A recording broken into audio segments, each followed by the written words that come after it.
They remain a potent force in Pakistan. Kamal Haider, AlJazeera, Islamabad. Violence between Muslims and Christians has prompted further protests in Egypt's capital, Cairo. More than 1,000 Coptic Christians were protesting on Tuesday over the torching of a church when violence broke out, killing at least 11 people. Egypt's Prosecutor General has launched an investigation into the clashes. The country's ruling military council has vowed to rebuild the church and prosecute those responsible. In Côte d'Ivoire, 4 people have been shot dead during protests in the commercial capital Abidjan. Chaos broke out in the suburb of Tricheville on Tuesday. Witnesses claim government forces opened fire on a crowd. They were marching against President Laurent Gbagbo. The protesters back Gbagbo's presidential rival, Alassane Ouattara. Police in Mauritania have beaten and arrested several protesters. The demonstration on Tuesday in the capital, Nouakchott, was organised by a local youth movement. Demonstrators want more political freedom. They're also demanding that President Mohamed Ould Abdel, who came to power in a coup in 2008, should go. Well, as unrest spreads in the Middle East, there are fears of growing repression in Iraq. Stay with us.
Bringing energy to life.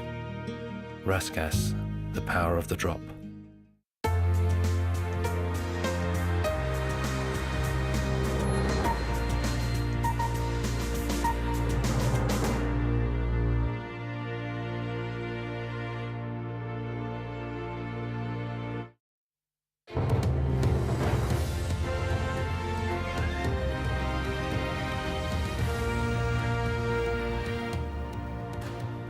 Welcome back. You're with Al Jazeera. Let's remind you of the top stories now. Gaddafi's forces have launched a succession of airstrikes over Ras Lanuf. These are live pictures coming out of the town, a strategically important oil city in Libya.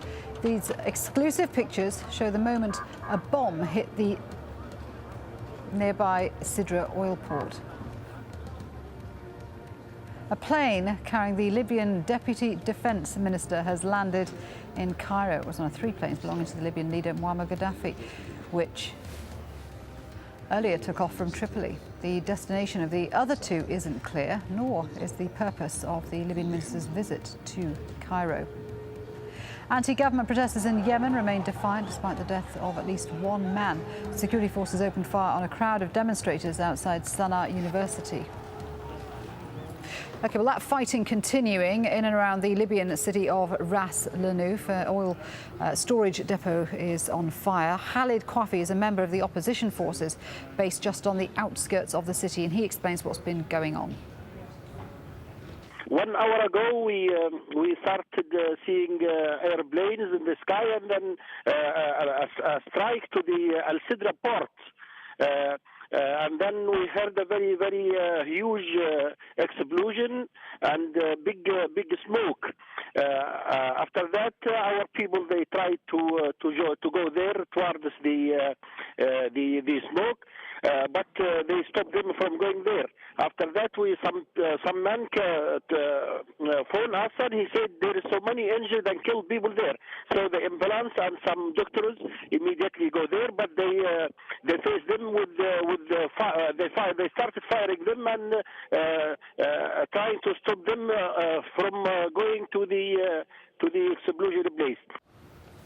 Well, Europe's top foreign policy chief has called on the world to turn its back on Muammar Gaddafi. Let's cross to Stephen Cole, who's in London for more on that. Stephen. Thanks, Shirley. Catherine Ashton told EU MPs it was time to, quote, send him back into the cold. Many Western countries want to impose a no-fly zone to try and stop Gaddafi's forces from attacking fighters. NATO has told AlJazeera it has no plans to intervene, but is preparing for all eventualities. Barnaby Phillips has the latest. A no-fly zone over Libya's skies, enforced above all by America's military might. It sounds simple: fighter jets, monitoring or AWACS aircraft, and electronic surveillance to stop the Libyan Air Force from bombing rebel forces or civilians.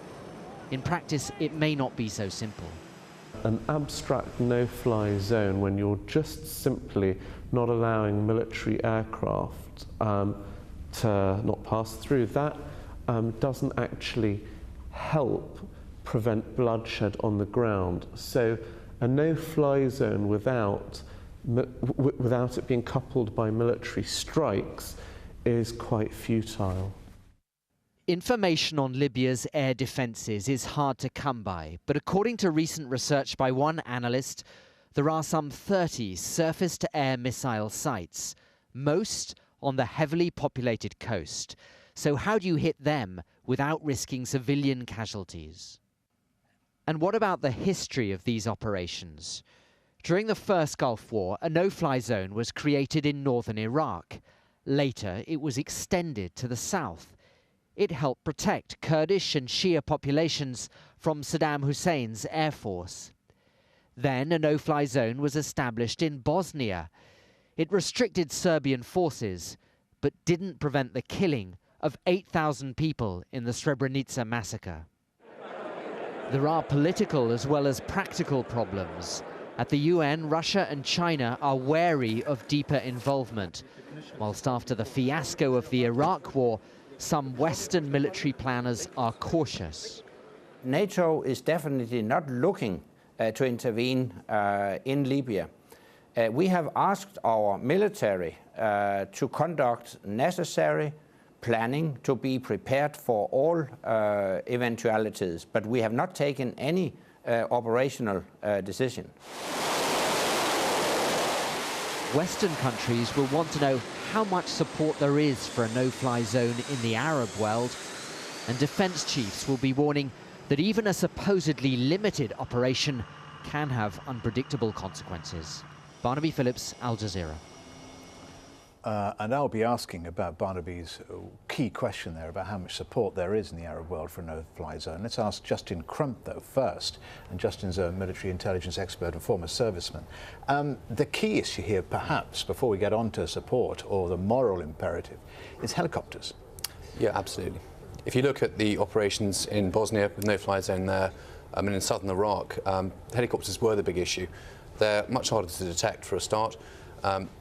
There are legitimate humanitarian missions going on using helicopters, so it actually becomes very hard to define rules of engagement where you